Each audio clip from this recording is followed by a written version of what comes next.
à la découverte du géoparc Terre d'Hérault. Une série proposée par l'ARA, l'Assemblée régionale des radios associatives d'Occitanie, avec le soutien du département de l'Hérault. Le département de l'Hérault, qui a de multiples atouts et de multiples paysages, dépose cette année une candidature pour avoir le label mondial de géoparc de l'UNESCO. Nous serons probablement le seul de France à candidater au niveau international et nous espérons bien obtenir ce label. Kléber Mesquida, président du département de l'Hérault. Jacques Rigaud, conseiller départemental de l'Hérault pour le canton de Lodève. Je pense qu'elle a de fortes chances de réussir puisqu'il y a une vraie volonté du département, la volonté du président, la volonté de tous les élus, la volonté de la population. Je crois que la population est en train de se l'approprier. Je crois qu'il y a toutes les chances de réussir et d'obtenir ce label. Nous avons, lorsqu'on regarde le territoire impacté, 2044 km², parce qu'on ne peut pas aller au-delà, sinon nous avons d'autres sites hors de ces 2000 km², et il y a 112 communes concernées, 112 communes de l'Hérault concernées dans ce périmètre de 2000 km². Donc nous avons souhaité, suite à ce constat d'être richesse géologique, de candidater au label mondial de l'UNESCO. Sachant qu'aujourd'hui, sur ce label mondial, il y en a dans 48 pays et il y a 213 géoparcs sur le monde. Nous avons reçu cet été 2 évaluateurs nationaux. Donc ils nous ont validé notre démarche et de ce fait-là, il va y avoir un passage en novembre 2024, nous devons déposer le dossier. En été 2025, il y aura des évaluateurs mondiaux et puis en 2026, il y aura la délibération de l'UNESCO qui décidera si nous avons ce label-là. Quand on va candidater, il faut que sur le territoire, il y ait une organisation aussi et un cheminement et un circuit qui permettent à ceux qui le souhaitent de visiter les géosites. Un géoparc, c'est un territoire qui est labellisé par l'UNESCO pour la richesse de ses contenus géologiques. Gaëlle Lévesque, conseillère départementale de l'Hérault pour le canton de Lodève et maire de Lodève. On est sur une zone, toutes ces 112 communes qui sont concernées par ce géoparc Terre d'Hérault comportent vraiment des richesses géologiques assez exemplaires. Et le but d'un géoparc, c'est déjà de mettre en lumière cette richesse géologique, mais aussi de créer des liens entre des partenaires, des prestataires, des collectivités, des sites extraordinaires. Et à travers ce lien-là, on entretient la connaissance de la terre, du sous-sol et de ces richesses-là. Ce sont des références aussi, puisque sur le géoparc Terre d'Hérault, on a plusieurs sites qui sont des références mondiales pour une datation géologique de la Terre. Et ça permet d'exprimer et de valoriser aux yeux du grand public. Et c'est très pédagogique, mais c'est aussi une manière de dire qu'on est sur un territoire d'exception. Sur cette zone du géoparc Terre d'Hérault, on retrace 540 millions d'années. Le musée de Lodève fait partie des points forts du géoparc, puisque lorsque l'on visite ce musée-là, qui est bien placé en centre-ville, avec des aménagements qui sont particuliers et exemplaires, lorsque l'on voit toutes les expositions qui sont faites de roches, de minéraux, de photos, d'historiques qui remontent à 540 millions d'années. Donc c'est quand même un élément très fort. Et bien sûr, le musée de Lodève fait partie d'une des assises de la démarche géoparc. Kléber Mesquida, président du département de l'Hérault. Gaëlle Lévesque, conseillère départementale de l'Hérault pour le canton de Lodève et maire de Lodève. Jacques Rigaud, conseiller départemental de l'Hérault pour le canton de Lodève.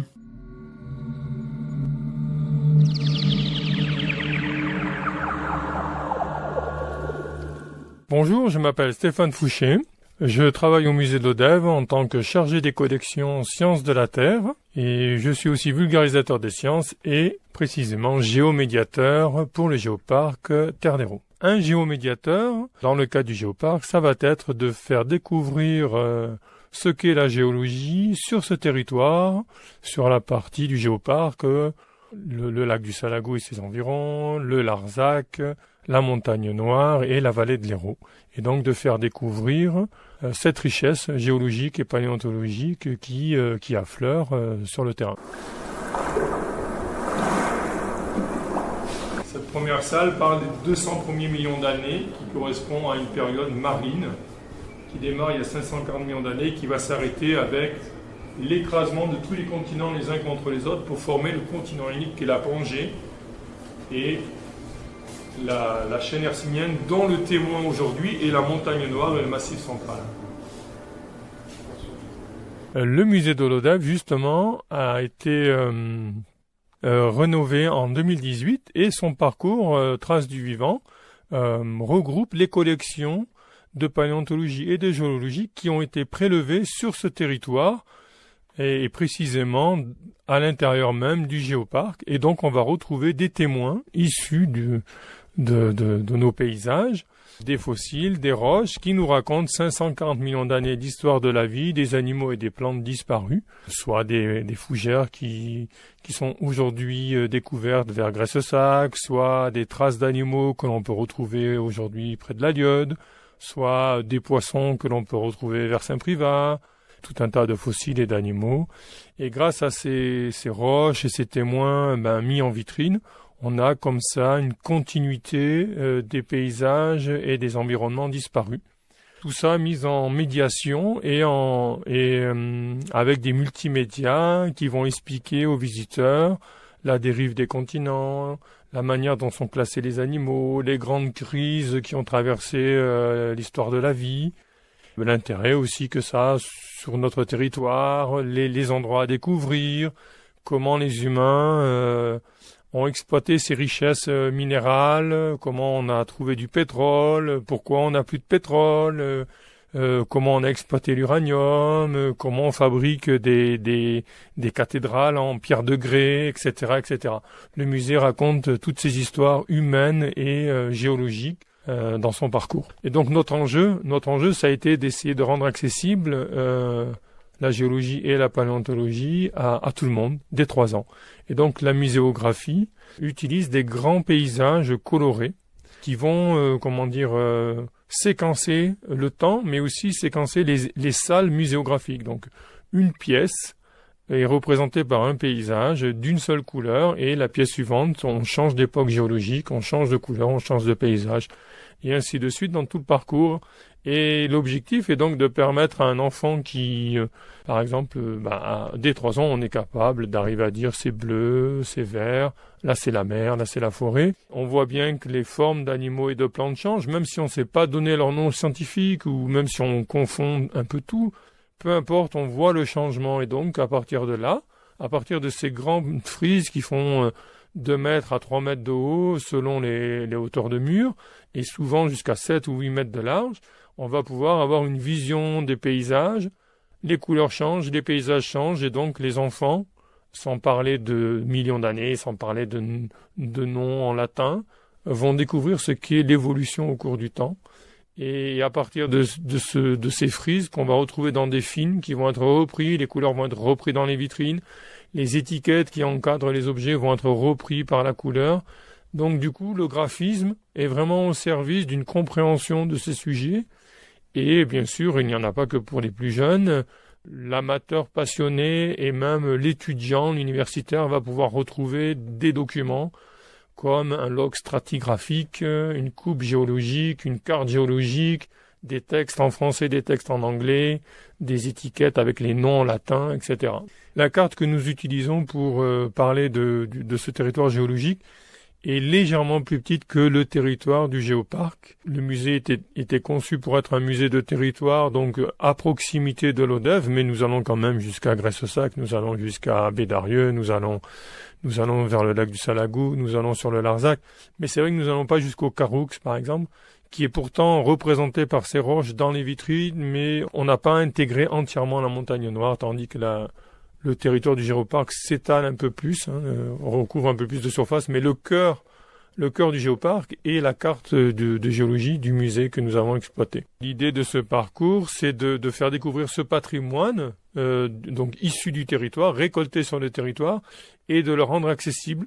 Donc on a aussi rajouté des multimédias, des films, des simples films que l'on peut voir sur une grande salle de cinéma, un écran qui fait 13 mètres de longueur, dans lequel on voit ces paysages se succéder au cours du temps, où on voit la Terre, comment elle s'est transformée pendant des millions d'années, qui nous permet d'appréhender cette dérive des continents. On va retrouver des films qui nous montrent comment les roches en profondeur remontent et provoquent ces déplacements.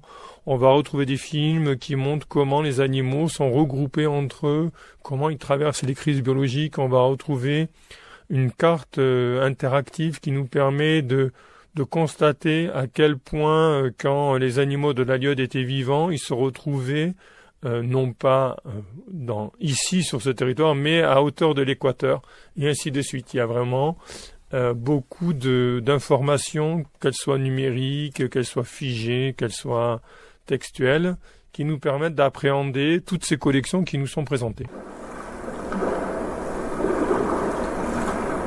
Il y a des collections d'une valeur internationale et nationale qui sont exposées ou qui sont dans les réserves du musée.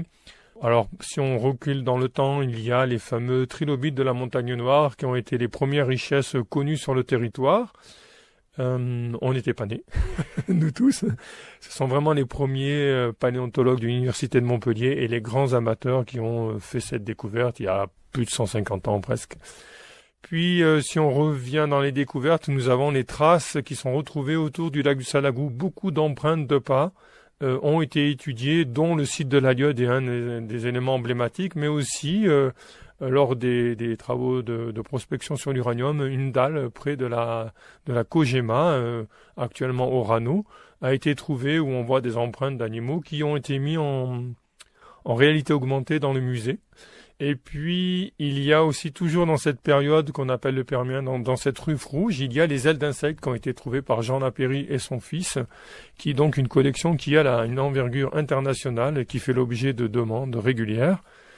Et il y a eu plus de 60 espèces de nouveaux insectes décrits alors que aucune n'était connue jusqu'à la première aile découverte par Jean. Et pour terminer avec les découvertes, il y en a d'autres, mais au moins pour en citer que les sommets, il y a eu récemment des découvertes de podictyosaures. Donc on est à ce moment-là au temps des dinosaures dans le Jurassique marin. Et cet animal qui a des allures de dauphin, mais pas du tout un ancêtre du dauphin, donc qui est un reptile marin, mais pas un dinosaure non plus. On a retrouvé sa peau fossilisée, collée à ses os aussi fossilisés. Et il est en cours d'études scientifiques, justement. On espère pouvoir analyser la roche et obtenir la couleur des pigments de cette peau. On ne retrouve que 0,1% en fait des traces de vie.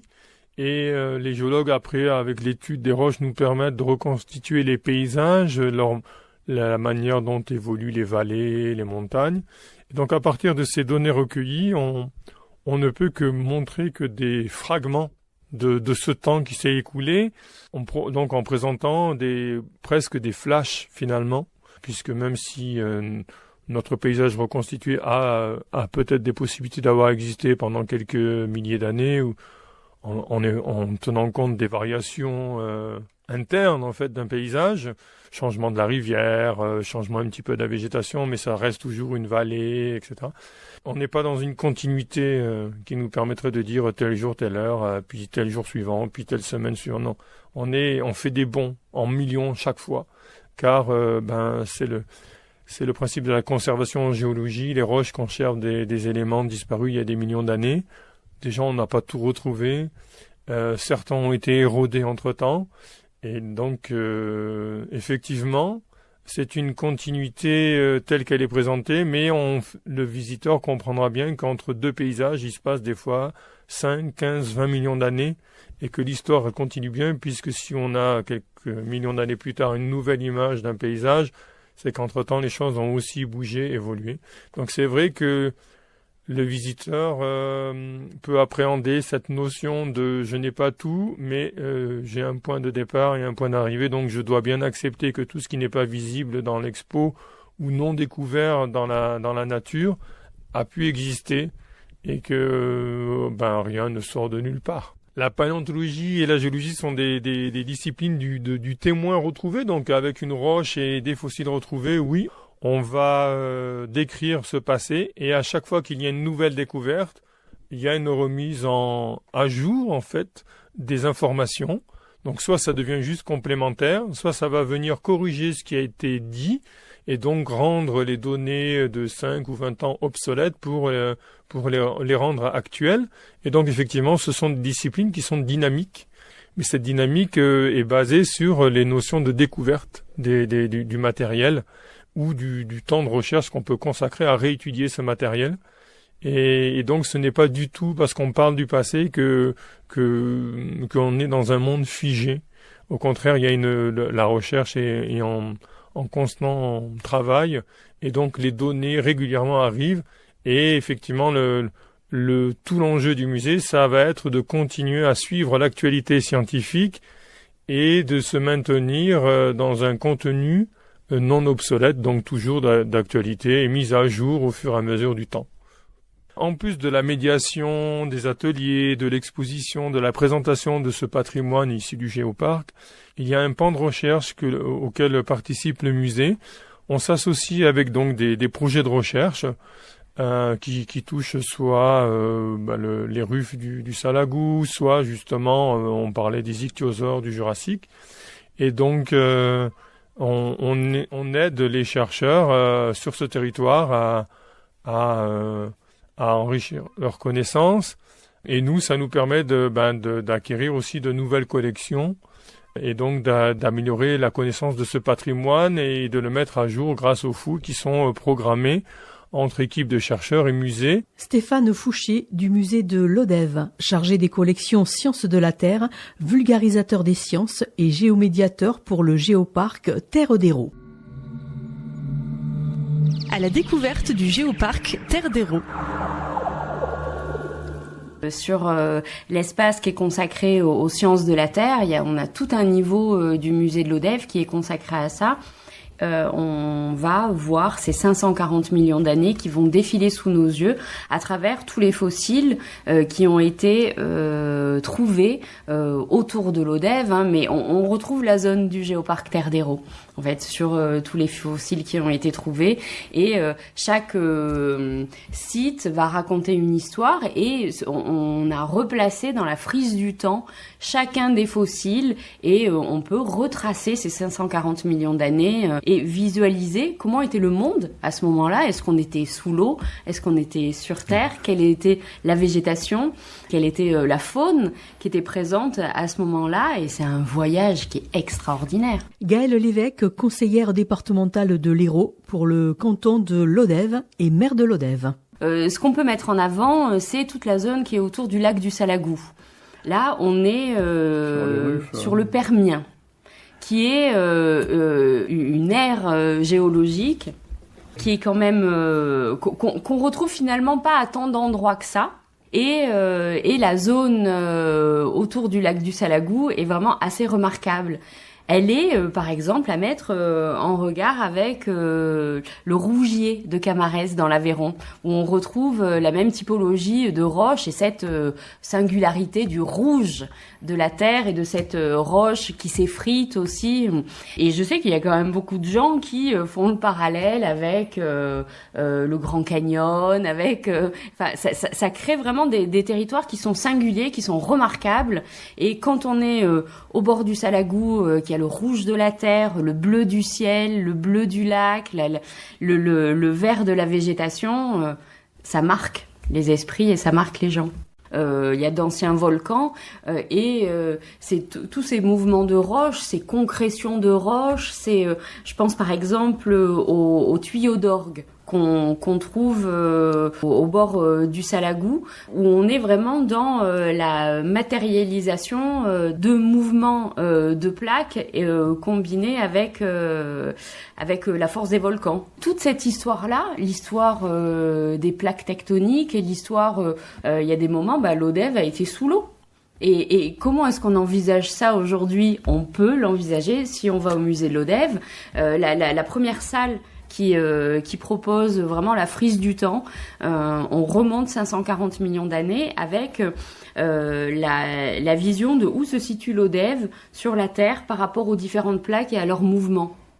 Les grands espaces, quand je pars de Ganges et que j'arrive sur un plateau, quand on voit toute cette terre aride à perte de vue, on se dit comment des hommes ont pu vivre sur tous ces territoires. Jacques Rigaud, conseiller départemental de l'Hérault pour le canton de l'Odève. C'est le plateau quand j'arrive de Saint-Maurice-Navacelles et que je rejoins Saint-Pierre-de-la-Fage. Puis il y a un plateau qui est aussi fabuleux, c'est quand on part de Saint-Pierre-de-la-Fage jusqu'au Quélar. On voit bien sûr qu'il y a de la vie, puisqu'il y a également des vaches ou des chevaux, mais on voit très peu de fermes. Donc ça veut dire qu'il y a des gens qui sont ancrés dans ces terres depuis des siècles et qui continuent à y travailler. Je trouve ça formidable. Et puis après, je crois que sur le plan touristique, il y a le moulin de la Fousse qui est un endroit fabuleux. Et quand on arrive, c'est extraordinaire. Rien que le bruit de la vis. Le bruit de la vis, cette résurgence qui vous assourdit tellement qu'elle est puissante. On se demande comment cette eau peut sortir aussi fort et aussi claire et aussi fraîche. C'est important de le découvrir. Et puis bien sûr, quand vous passez de l'autre côté de la vis, vous arrivez bien sûr à Navacelles. Et je crois que Navacelles, il faut l'admirer d'en haut, pas d'en bas, parce que d'en bas, on le découvre pas. Il faut vraiment être ou à la Beaumoriole ou sur la commune de Blandas pour pouvoir admirer justement le cirque de Navacelles. C'est un lieu extraordinaire parce qu'il s'est formé au fil du temps. On a le plateau du Larzac, qui est de formation karstique, et l'eau, le travail de l'eau. Jacques Rigaud parlait de la rivière, la Vis. C'est la Vis qui, au fil du temps, a creusé la roche. Et la rivière avait un certain cours. Et à un moment, ce cours a changé et c'est ce qui a créé ce qu'on appelle la coquille d'huître qu'on trouve au centre du cirque de Navacelles et qui est le fruit de ce creusement de la roche par l'eau. Et c'est fabuleux parce qu'on est sur des temporalités qui sont quand même assez difficilement envisageables pour nous, simples humains. Mais à l'échelle de la Terre, c'est cette transformation qui s'est faite, de la rencontre de l'eau et l'eau qui a rencontré la roche et la roche qui s'est érodée au fil du temps. On peut parler du pastoralisme, par exemple. Tout le plateau du Larzac et même au-delà est reconnu par rapport au pastoralisme et intégré dans le périmètre du bien UNESCO Cossé-Cévennes.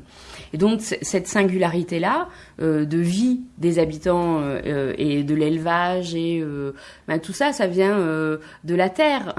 On va dire à la fois la pauvreté de la terre, l'aridité qui a amené à plus d'élevage que de culture, que de maraîchage. Et en fait, c'est la roche et l'identité de la terre qui va créer l'activité qu'on va pouvoir avoir dessus et qui va dessiner le paysage et créer ces images-là qu'on connaît bien. Mais c'est aussi les possibilités d'un territoire.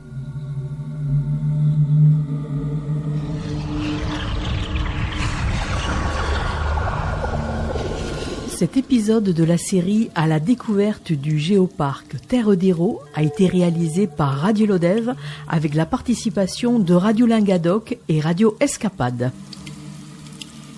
Une production de l'ARA, l'Assemblée régionale des radios associatives d'Occitanie, avec le soutien du département de l'Hérault.